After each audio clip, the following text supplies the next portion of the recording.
Hi, you guys, and welcome to Bubble Talk, episode 51. We are right on time. It is 6 p.m. on this beautiful Tuesday, April 30th. You guys, welcome. Welcome to Bubble Talk. I'm going to be your host or hostess, Toni Rodriguez, for the evening, as usual. I'd like to first, before I introduce this beautiful woman right here, say thank you to my sponsors, Northside Maserati, Atelier Isabel Rose Salon, Bella Soleil Tanning, MyDrinkBomb.com, and Chloe DeLeo Diamonds. You guys, listen, without further ado, the beautiful Wendy Gelfound. She is Director of Sales and Marketing for Howard Hughes Hospitality. Welcome to Bubble Talk. Thank you. Yay! It's Bubble Talk, so we're going to start off. Cheers. Cheers. Welcome to the evening.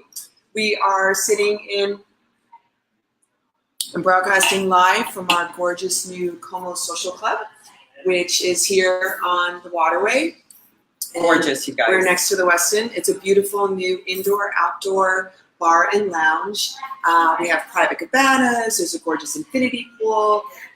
It's a stunning place. So if you haven't come here yet, please. Great happy hours. Yep, happy hour is 5 to 7 every day of the week, and it's open during the day on the weekends.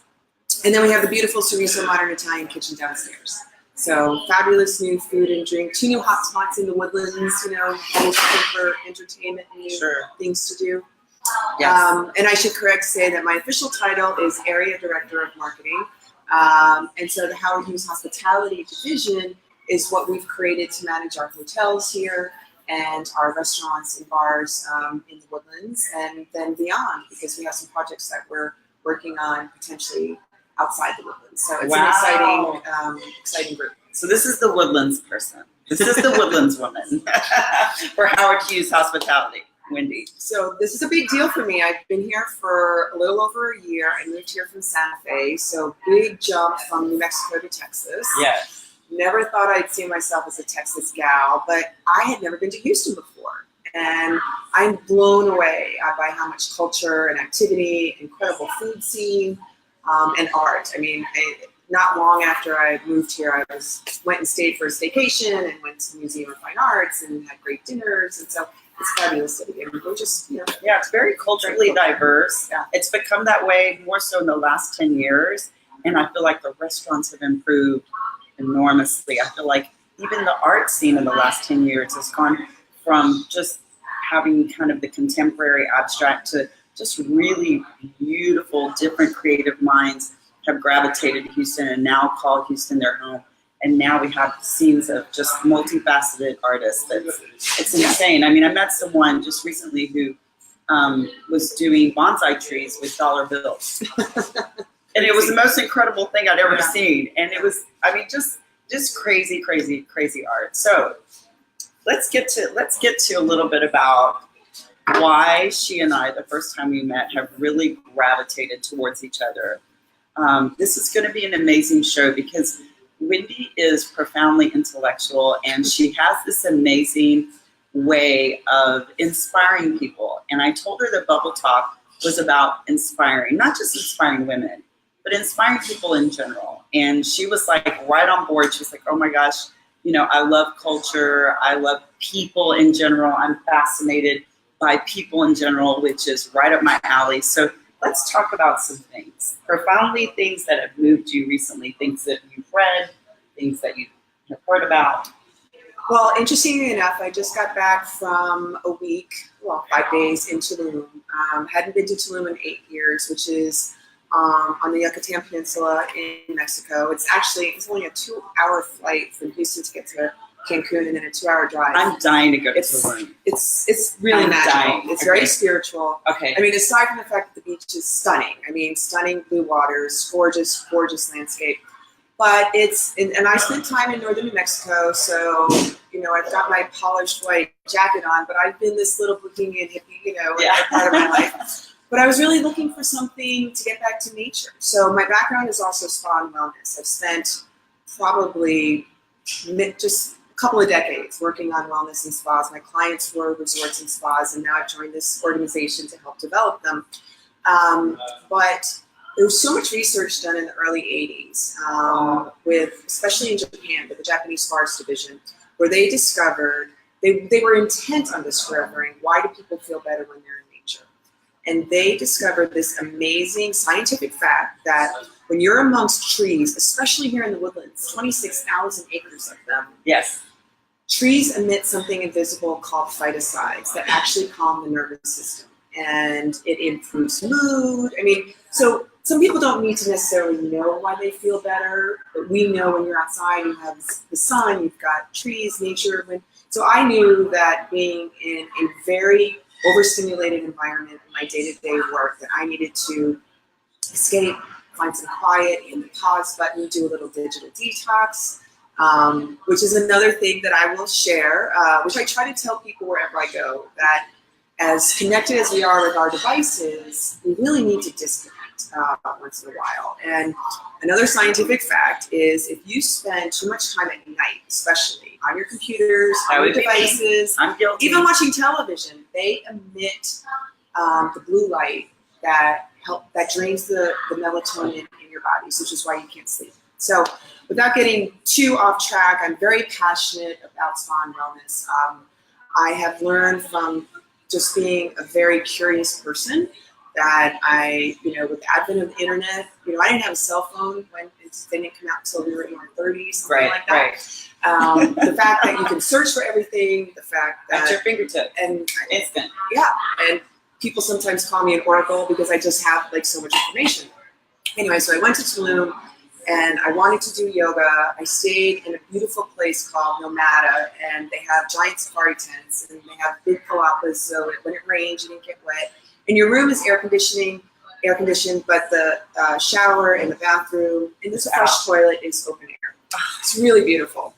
It was beautiful. I would love. Okay, we're going to talk when we're done with this interview, because in July that's where I want to spend my vacation. I was like, I am so guilty of being caught in this hamster wheel life. Right? We're just, as Americans in general compared to Europeans and other cultures, we are on the fast track, and we're constantly on the go our whole entire lives. As a single mom, as a female entrepreneur, we are probably 3 times the norm on this hamster wheel. And I find it very difficult to decompress. I find it very difficult to find that balance, to find the time where I don't feel guilty of, I just want to breathe. And I think that may be one of the largest issues or problems facing our culture, is that we don't stop to smell the roses, that we don't stop to take a break and decompress. Because we talked about this in the pre-show chat, that we cannot absorb information. We can't. Your brain just shuts down eventually. And I don't know if you're familiar with Arianna Huffington's book, Thrive, and she recounts the story. She started Huffington Post. I still consider myself a student, even though I'm in my early 50s, whatever, that I crave and love to read biographies of very successful people, men and women. Sure. But Arianna particularly interested me. She's so successful, but after working 15 hours a day, 7 days a week, she just fell asleep at her desk and fell onto the desktop and broke her jaw, and just literally almost ripped her face off. Wow. It was really, and so it was a wake-up call for her. And it became a mission with her information and her platform to try and be a curator of content and then also share it. So she has Huff Women, she's got Huff Wellness, she's got all these channels. So I read all about it. Yeah, you're in it. You're in it. I am. And then, but what she discovered through a lot of this research, and then she also wrote a book called The Sleep Revolution, which talks about optimal sleep. To have your the second thing that I'm horrible at it. No, but you can set your room temperature to be a certain degree, and the way you set your bed up, and all of that. But I think the biggest thing that she discovered about other CEOs that she was studying is that more and more of them started to meditate. She realized that the only way that first of all, that she refused to work a 15-hour, 7-day week anymore, but that she knew how she had to create some structure in her life that was very health focused. She knows how to run a business. She knows how to run multiple businesses. So she put in nap rooms into the office. She tells all of her workers, turn off your email and texting when you leave the door and on vacation. I don't want to hear from any of you. And then she studied meditation. That's crazy. And so she started talking to a lot of CEOs and leaders of companies and trying to create these workplace wellness programs. And she calls it the new coming out of people. It's not whether you're gay or straight, anything else. right. It's sort of coming out and being a meditator. So I think that's fantastic. So we're trying to do in my office is on Tuesdays and Thursdays. It's 10 minutes. We have from 12 to 12:10. I take out the Calm app. You can download this app for free. And you do a 10-minute meditation. So everybody in my office, we just go into this room, we sit down, and we turn on the app so we're guided, and that's what we do. So I encourage you to you can pay for a paid version of the app as well, but I think that it is what we're finding, that things are going to speed up even more. And there's just so much information. We're sharp women. Yes. I mean, okay, I'm just going to go out on the limb and say our 80% is probably better than other people's 100% because we're that type of personality. Type A, we're curious people, etc. But there comes a time when you're so saturated that it affects your health. Yes. And so that is something that we're now going to be, so many strong women who are rising in politics. Thank you, Gosh, and thank you. In our organization, which is a very big. The Howard Hughes Company is very, very large, but we have a lot of very strong women executives coming on board.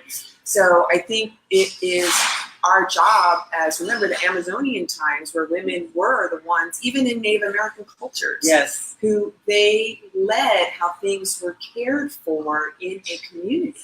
And so I think we have to be those models of society. And a lot of men who, there may be men listening, I think we need to say hi to a few men. There is Brandon Allen from Louisiana. Thank you for watching.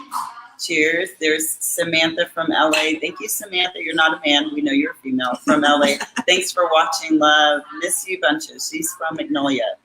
I think that you're like onto something, really onto something, especially with your wellness background, about how we just need to learn to incorporate some time throughout the day to decompress at some point, because then we're no longer valuable. We're no longer able to process information accordingly. We're not able to react in a creative manner. Those of us who are creatives, you cannot be creative if you're exhausted and over processed. That's what I call my brain when it's just been too much and too much in a day. So you need to find that healthy, I don't like to use balance, but it's just a healthy amount of time for yourself in a day, which I think is brilliant. The 10-minute meditation twice a week in your office. I mean, that's so Wendy, Gelfound. I already know that. I mean, and that's probably why she's so extremely successful, and her staff will be successful, because she appreciates, Thank you. and she appreciates their time, and she appreciates their minds, and she gives them that little time. Most of us who have been bosses in the past, I own several business dance studios. We were the opposite. We were trying to get our employees, in the door by whatever time in the morning, and work, and put your cell phones away, and, look a certain way, talk a certain way, do, almost robotic until 5 o'clock, because that's how long I'm supposed to have you, that kind of thing. Yeah. And for us as creative people, intellectual people, it's very against the grain of who we are. Like, we will be very, very productive, but we need to be in our element. And usually, the other thing that's important is to tune into your own inner voice, because you have information. You know when you're overtired. You know when something's not right, and you have to be able to learn to hit the pause button in order to realign yourself. So one word, I agree with you. I don't like using the word balance, because for me it reminds me of a seesaw. You're up or down. So something we adopted when I was opening a spa in New Mexico was harmony, because harmony, I love that word. So you have 4 aspects of well-being: mental, physical, emotional, and spiritual. And they all can sit on a wheel. And so everything can ebb and flow. It doesn't mean they all have to be equal parts. But when you spend and I am by no means an expert. I mean, I'm preaching all this wonderful, but I am constantly a student and trying to learn and practice more for myself. But when you're in tune and you take those moments to pause, and you can kind of check in with yourself, you can say, well, clearly I got the mental thing going on over here. Maybe something emotional is coming up. Maybe I just need to take a little walk, or maybe I need to journal.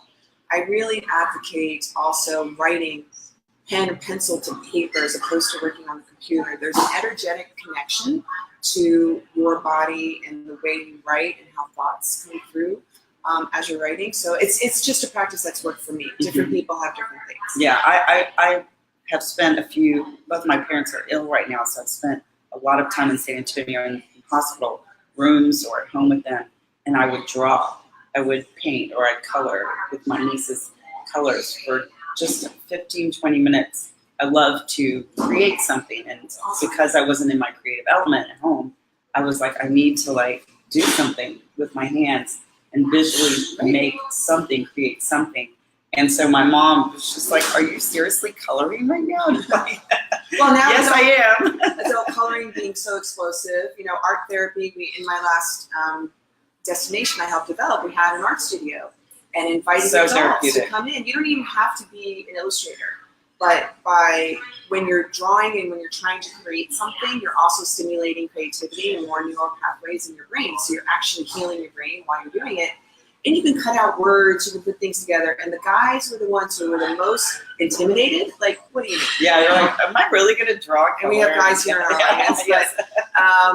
But they found that even by cutting out words and taping them together, that they found ways to express themselves. I mean, now you have Fortune 500 companies who are taking people into Tulum Mexico to go hiking and paint out in the beautiful, field. By the way. But to get outside and do art as a way of team building.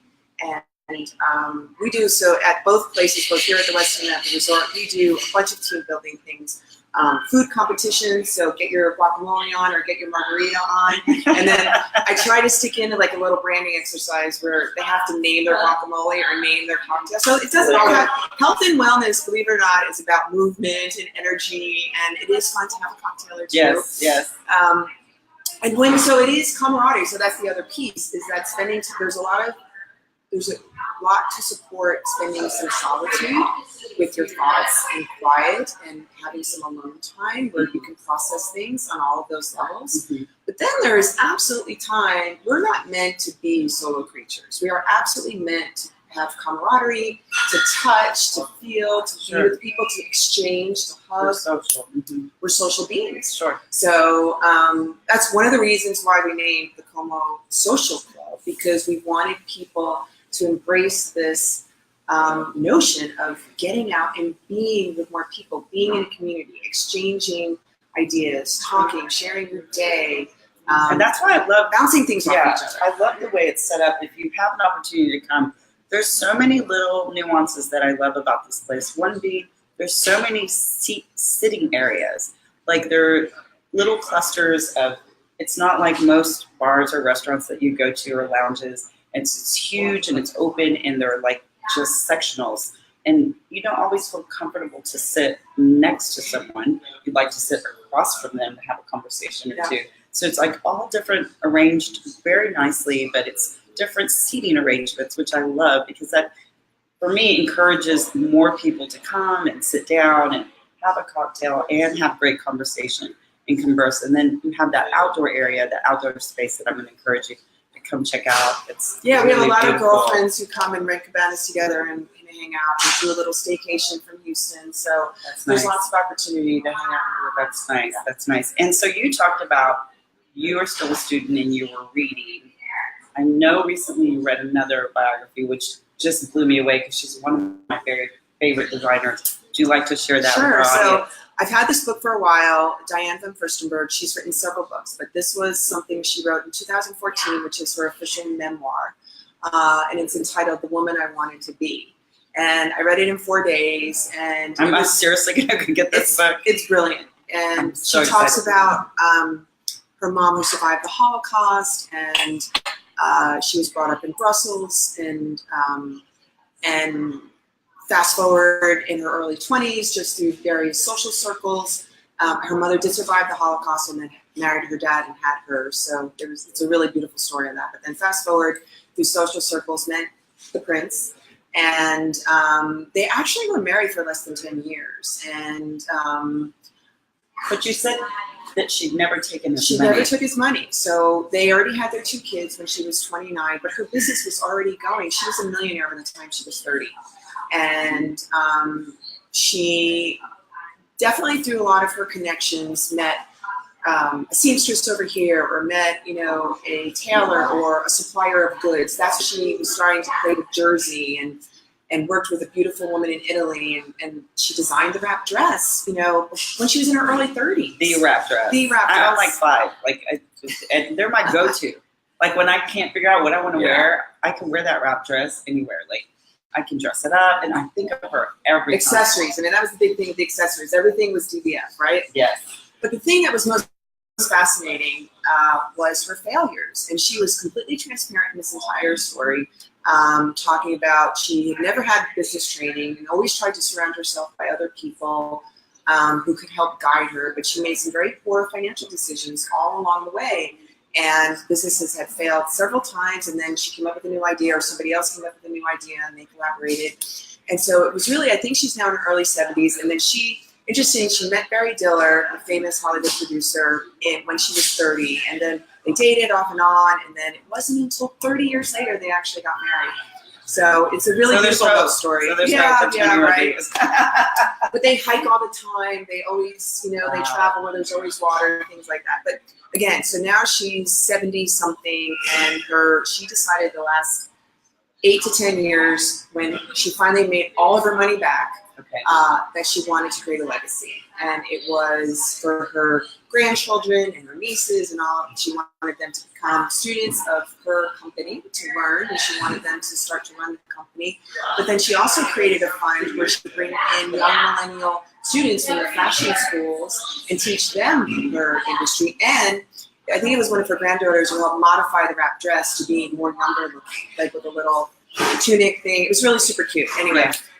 So it was just a beautiful story, and again, a strong, independent woman who did it her way the whole way. Even when people told her not to do it, a lot of times it did work out, but there were several times it worked out because she trusted her gut. So she did. So a lot of times it didn't work out, but several times it did. So yeah, I was really, it was an honor to read the story. So it's a really easy read too. Yeah, I've watched some of the biography stories that they've done on her on television before. I've never read any of her books. I followed this little series called House of DBF, where it gives you a little insight of a competition. Exactly. Yeah, that's it. Where they brought in young girls. I was just obsessed with it. Brilliant. Obsessed with it. Right. And because fashion is one of my passions, of course she's one of my favorite designers. But you know, to understand that she's in her 70s and only the last 10 years of her life has she been truly successful. I mean, she was always a millionaire, but we're talking off the charts successful now. She's very proud of her Bentley, and she's very proud of her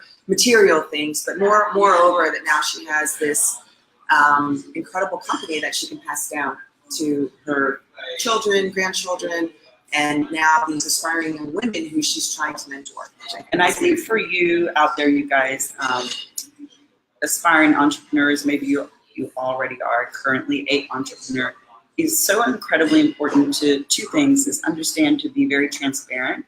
As the more transparent you are, the more people are going to be able to relate to you, whether it's a product or a service. And two is understanding that it's okay to do it your way. I think we have this fear of, if we do not follow a certain pattern or a certain way, that we're going to fail. You know, but I'm profoundly, after 1 year of self-producing my own Facebook Live show at episode 51, can attest to the fact that if you stick to your God-given discernment, your gut, so to speak, if you will, you know what is right. If you're smart and if you have some creativity and if you have some drive, you know what you need to do. It's not always easy. You know, it's not always, maybe for most of the viewers out there who say, why don't you just sell real estate? I don't understand why you just don't sell real estate. And I'm like, that might be your way and that might be fantastic for you, but that's not my way or the fantastic for Toni Rodriguez. I have to feel like I can inspire and motivate people with someone as beautiful as Wendy, who has this profound love of people and understanding the importance of having a rest or a pause button, if you will, understanding why she is so successful. I know she knows why she is successful. I know why I'm successful. People have a clear understanding. It's trying to make sure the rest of the world understands and knows, which is the hard part, right? So the other thing I would encourage people to check out is Brene Brown. I don't know if you follow her, read her book. She's from Houston. She is a huge influence on my life. She has a new Netflix. She was probably, I think, has one TED Talk that's been watched, maybe one of the most around the world. Okay. And she is a researcher, and she studied shame and vulnerability and courage. And so she has this Netflix show called Courage. And she, God, I wish I knew the quote by heart. But she wrote a book called Daring Greatly, which stems from a Theodore Roosevelt quote about getting in the arena. So if you really want to take your life to the next level, you have to be willing to go into the arena. And when you go into the arena, you better believe that you will absolutely fail. You will fail. And you have to be willing to do that and get up and learn from that to be able to be a better person. It is incredible. So just her talk, I think it's an hour on Netflix. Okay. I've read a few of her books. You got to remember that. That's where courage comes from, and be willing to be vulnerable. So being transparent, but be willing to be vulnerable. There's a big trust thing that you have to exchange with people, and a vulnerability that sometimes it's safe and sometimes it's not safe, depending on your relationship. But allowing yourself to take risks and to be vulnerable, that's where true courage comes from. So it's another really fabulous influencing piece in my life. Tina Zulu says, love this topic. So important to acknowledge. Hi, Tina. How are you, Tina? Thanks for watching. We appreciate it. I just think it's important for us to continue to encourage and inspire, again, not just women, but people in general to get in the arena. Get in the arena. I probably honestly can say, and probably have never said publicly, that it wasn't until I was in my 40s that I had been relatively successful in the dance industry, owned my own dance studios, was one of the top paid dance instructors in the city for many, many years. But I realized that I wanted something more of depth, that it wasn't about making money anymore. It was about taking my life to a new level. It was taking my life to something else that I knew I was profoundly geared to have something bigger and greater than what I was involved in. And so I went on a quest to find it. And it was kind of, it was very self-motivating. It was a lot of self-discovery, a lot of reading books that inspired me. And then I realized, that I had so much more to offer people than just a dance lesson. I had so much more to offer people than even trying to find them a home. I had an ability to inspire and motivate people in their darkest hour, when a student thought she couldn't be a champion, to make her a champion dancer, to start a business at 51 years old. And people are like, are you like, you should be retiring. And I'm like, no, I'm just getting started. That's right. I really feel like I'm just getting started. Next chapter. And I'm ready to jump in. I'm in the middle of the arena. 1 year, you guys, of self-producing my own Facebook Live show. Many, many, many people said, there's no way you can do it. Women can't do it alone. They need a team. And I do. I have an incredible team of supportive people. But I set up by myself. I break down by myself. I do all the pre-show, post-show editing. I do all the social media. Where most Facebook Live shows have a whole team and entourage of people. And it's not because I don't want it. It's just right now where I'm at in my journey. The affordability issue is an issue. It's like I still want to try to learn every facet. So when I do hire my team, I know exactly what I want them to do. It's interesting you say that. So that's what I've done in my career, is that I was a classically trained graphic designer, meaning I was taught how to be a graphic designer, and then became, I learned, I was a good copywriter and whatever, and then I became an art director in an agency, and then I worked my way up to be a creative director, and then I was in a marketing agency, and so I was able to direct and then learn marketing. And so then social media comes along, then digital marketing comes along, and so what's made me a better regional director and have been able to also cherry pick talent who I can see the skill set that will complement each other on my team, is I actually know, and it's not an ego thing, but I have a very good understanding of what they all do. And so I think it makes me a better person because I know how to do every single thing that they do, including running out, setting up for an event, whatever it is. Nothing is beneath me. Right. But when you, to your point, when you learn every aspect of what it is to produce your work, it makes you a better producer. It makes you a better director of everything you do. Because I feel like if you're not experienced and you want to hire someone who's just good at social media in general or good at producing, I don't know them. I don't know what their actual job description would be. But now I've lived through this for an entire year. I'm still, like you, much a student of my craft. I'm still learning. I follow some of the best YouTubers, best Facebook live streamers, male and female, best B-livers. I'm always constantly studying and trying to produce better material, better content, better shows. So as I'm going through the process, eventually I know I will be with a huge team. I will be successful. I feel like I am successful now, but I think that my momentum is much greater than it was even 6 months ago. I find myself like trying to micromanage many great opportunities because of the success the first year of Bubble Talk, which I'm so blessed by and so excited by. I just want to say thank you to all my sponsors out there. Chloe DeLeo, thank you. She recommended me to a local magazine who's reached out today. They're going to interview me. Thank you, Chloe, on her recommendation. So again, when you surround yourself with these amazing women, and we are so incredibly supportive of each other, great, incredible things will happen because we continue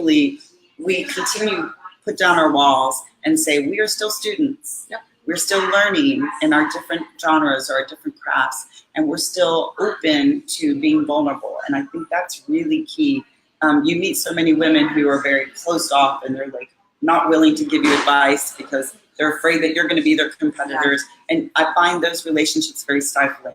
You know, I feel like I can't grow with someone like that versus meeting someone like Wendy, Chloe DeLeo, Yana, Ryan LaFleur. I mean, a lot of my friends who are business owners and in the, even in the corporate world are so beautiful and so open, not just beauty on the physical, but beautiful people on the inside and so open to other people. It's true. And it's a beautiful thing. So this relationship is just getting started. You guys, thank you so much. There's a few more people that have chimed in. Michelle Tello's here. Love you, Toni Rodriguez. She's our reigning Mrs. Houston. Hi, Michelle. Eunice Bell says, great show. Thank you, Eunice. We appreciate it very much. Brandon Allen, you're too much. He says, incredible dress and earrings. Thank you, Brandon. I appreciate it very much. So in closing, what one thing would you like people maybe to know about you personally? I think you've touched on a lot, but maybe there's something that you haven't said that you'd like to tell our Bubble Talk viewers before we say goodnight to them for the evening. I think that everything is a journey. You know, I used to think when I was younger that I always wanted to have this achievement and get here and do this or buy this or move here or travel there. And I think one thing I'm appreciating more at this point in my life is the flow, and that I appreciate the wisdom. You know, this whole aging thing is not an easy thing to do, but I am finally appreciating the wisdom of my experience and that it's a journey. And I think that having faith and trust and whatever it is you believe in that's higher than yourself, and that's harmony. I mean, I've been a workaholic for a very long time and can't wait all this time to take a vacation again. It's just, if you can't get away, you got to find places to hit the pause button and find some stillness and quiet and realize that everything will always get better for sure. But that it's a journey. There's a journey. There's never a destination, and there's a flow. So I think that when you trust that, life is a lot easier, you know, to handle that way. Yes, I agree. And to piggyback a little bit on what Wendy is saying, I would encourage those who are maybe going through a dark time in their life, maybe hitting a wall in a career or an occupation, or maybe wanting to start a new business and feeling incredibly discouraged because you don't have the money to start a new business or you don't have the wherewithal to follow through. I'm going to encourage you to really meditate or pray if you're Christian and really find a way to make that happen for yourself. If you think about something every day, that is supposed to be in your life. There's a reason why that thought is in your head. It's not a coincidence. We talked about this. We met. We know it was not a coincidence that we're going to be amazing friends, that this is the beginning of a beautiful friendship. It's about finding what you're passionate about and really follow through. Like really follow through, because if you don't put yourself in the arena, which I love what you said, I'm probably going to be saying that for months now, you're never going to be able to take your life to the next level. And everything is temporary. My mom out there, day 11 of chemo, Mom, I love you, and it is temporary. You're going to kick that cancer in the butt. I can say that because it's my show. And you're going to be amazing. She is 77 years old, you guys, and I can't imagine a stronger human being on this planet than my mom. So if anybody can do it, and it's Mary Helen Martinez from Helotes, Texas. Hi, Mom, I love you. I know Daddy's out there. He's recovering from a heart valve procedure. Dad, I know you're there with Mom. I'll be there this weekend. I just want to say thank you so much for everyone tonight. I saw Sandra out there. She's my friend. Let's see, where are you, Sandra? I can't see you now. Hi, Sandra. Thanks for tuning in. I got to meet her for the first time Saturday. Want to thank all my friends who were attended the first year anniversary party on Saturday. Thank you to mydrinkbomb.com, Chloe DeLeo. She was amazing. Atelier Isabel Rose. I mean, thank you. I mean, Chloe's the reason she and I met. So again, surround yourself with incredible people. Here's my mom. I knew I saw you, Mom. Aww. Mary Helen Martinez, Mom from Helotes, Texas. Howdy. Howdy, Mom. There's Sandra. Amazing women. Thanks for inspiring others. Thank you, Sandra. She's inspiring, educated, really strong female. I just want to say thank you from the bottom of my heart. I think it was an incredible interview. I think that if you really want to continue to inspire others, do so. Find a way, whether through Facebook, social media, Instagram. There's so many different platforms that you can reach out. We need people to continue to inspire each other and be positive. Thank you so much. Cheers to Bubble Talk. Thank and you. Toni, Thank you. You Take guys care. have a great evening. Thanks for watching. Thank you to all my sponsors. Love you guys. See you soon. Bye-bye.